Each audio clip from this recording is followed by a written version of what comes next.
the ISO 19770-1, it's management system standards. Maybe some of you or many of you already are familiar with management system standards. For example, the 27001 is a management system standard for information security, and also 9001, a very well-known standard for quality management systems.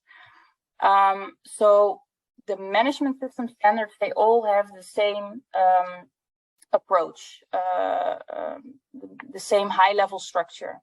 And in the world of ISO, management system, the concept of management system is very well known, as you can see, but for some it's super vague. So I will explain it a little bit here.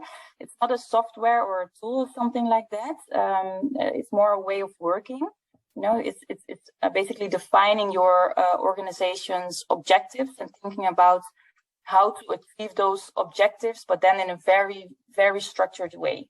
So management system standards, they are based on an approach called the PDCA cycle, which is also shown in the slides here, and it stands for Plan, Do, Check, Act. And I think this is a very familiar approach for many of you. This is a very old approach as well, but yeah, all the management system standards, they have the same high-level structure and are based on this approach.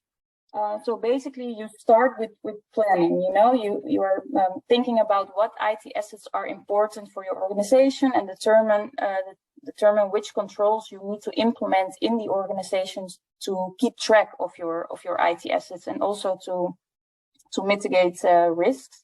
And then in the do stage, you're going to implement the controls that you have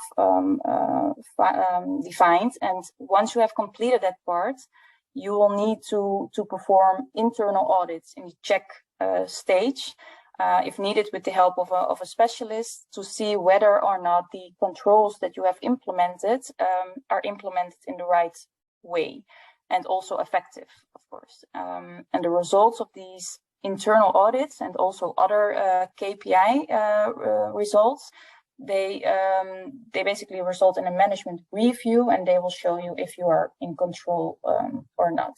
And in the X stage, the last step, you are going to implement any improvements, or you're going to adjust your internal processes.